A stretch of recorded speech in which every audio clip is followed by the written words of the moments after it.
Le télétravail s'est imposé comme une nouvelle norme dans l'organisation du travail, bouleversant les habitudes des entreprises et des salariés. Plus qu'une simple adaptation temporaire, il s'agit d'une transformation structurelle qui nécessite une compréhension approfondie de ces enjeux. Dans cette vidéo, nous allons explorer ensemble les fondements légaux, les bonnes pratiques et les leviers d'excellence opérationnelle pour un télétravail réussi. Nous aborderons les dimensions juridiques, organisationnelles et humaines afin de vous donner une vision globale et des conseils concrets pour faire du télétravail un véritable atout, aussi bien pour les entreprises que pour les collaborateurs. Préparez-vous à découvrir une feuille de route complète pour naviguer sereinement dans ce nouvel univers professionnel. Le télétravail, selon le Code du travail français, désigne une organisation où le salarié effectue ses missions hors des locaux de l'employeur, de façon volontaire, et en utilisant les technologies de l'information et de la communication. Cette définition légale est essentielle pour distinguer le télétravail des autres formes de travail à distance, souvent moins structurées. Le télétravail doit être formalisé, généralement par un avenant au contrat, un accord d'entreprise ou une charte. Cette formalisation protège les droits de chacun et clarifie les modalités.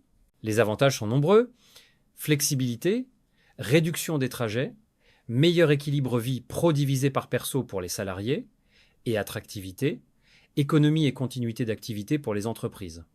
Mais il existe aussi des défis comme l'isolement, la difficulté à déconnecter et la sécurité des données. Il existe plusieurs formes de travail à distance, chacune avec ses spécificités. Le télétravail est formalisé, régulier ou occasionnel et implique l'utilisation des TIC. Le travail à domicile, quant à lui, est souvent moins formalisé et peut ne pas utiliser les technologies numériques, étant généralement ponctuel. Enfin, le travail nomade se caractérise par l'absence de lieux fixes et des déplacements constants, avec une utilisation intensive des outils numériques. Comprendre ces distinctions permet d'adapter les pratiques et les outils à chaque situation et d'assurer un cadre adapté à chaque mode de travail. Cette clarification est essentielle pour éviter les confusions et garantir la conformité aux exigences légales et organisationnelles. Le télétravailleur bénéficie des mêmes droits que les salariés en présentiel: rémunération, évolution de carrière, accès à la formation et aux activités sociales. Cette égalité de traitement est fondamentale pour garantir une expérience professionnelle juste et enrichissante. Des droits spécifiques sont également prévus, comme le droit à la déconnexion, qui impose à l'employeur de respecter les temps de repos et la vie privée du salarié. L'employeur doit fournir et entretenir les équipements nécessaires et prendre en charge les frais professionnels liés au télétravail. La santé et la sécurité du télétravailleur restent sous la responsabilité de l'employeur, et tout accident survenu pendant les heures de travail est présumé être un accident du travail. Enfin, le salarié conserve le droit de revenir à une organisation sans télétravail. En contrepartie de ces droits, le télétravailleur doit respecter certaines obligations. Il doit organiser son activité pour être efficace, sans dépasser les horaires convenus, et respecter les plages de disponibilité. La protection des données et la confidentialité sont primordiales. Il faut utiliser des mots de passe robustes et éviter toute divulgation d'informations sensibles. Les équipements fournis doivent être utilisés conformément aux règles établies, principalement à des fins professionnelles. L'espace de travail doit respecter les normes de santé et de sécurité, notamment en matière d'ergonomie.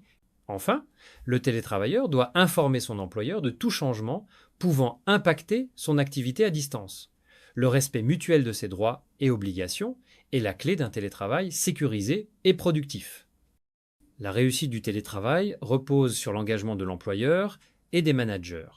La formalisation juridique peut se faire par accord d'entreprise, charte ou avenant au contrat.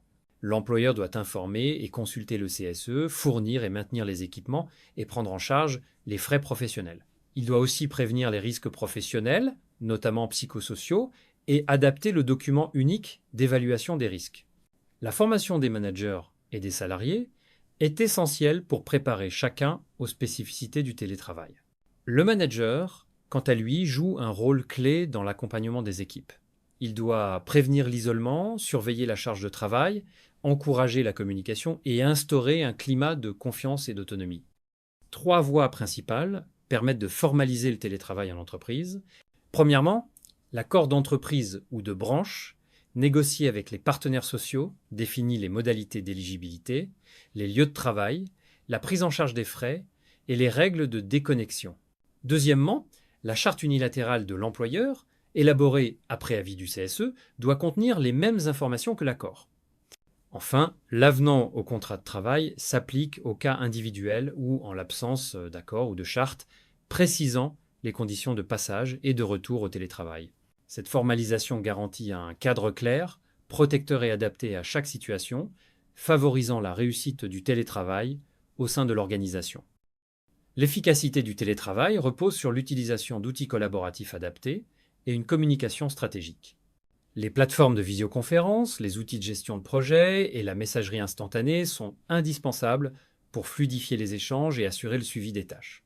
Il est important de choisir le bon canal pour chaque message, d'être clair et concis et de définir ses plages de disponibilité. Les réunions à distance doivent être préparées avec un ordre du jour précis et un compte-rendu systématique. Maintenir le lien social par des pauses café virtuelles ou des activités d'équipe contribue à la cohésion et prévient l'isolement. Une communication régulière et transparente est la clé d'une collaboration efficace à distance. Pour un télétravail performant et serein, il est crucial de maintenir un équilibre entre vie professionnelle et personnelle. Cela passe par l'établissement d'une routine structurée, la planification de la journée avec des objectifs clairs et l'aménagement d'un espace de travail dédié. Il est important de fixer des limites entre le temps de travail et le temps personnel en déconnectant réellement en fin de journée. L'intégration de pauses régulières et d'activités physiques contribue au bien-être et prévient le surmenage. Les entreprises qui investissent dans la formalisation, le soutien managérial et l'outillage de leurs équipes, tout en responsabilisant leurs collaborateurs, tireront le meilleur parti du télétravail. Ainsi, le télétravail devient un levier de productivité, d'attractivité et de bien-être durable.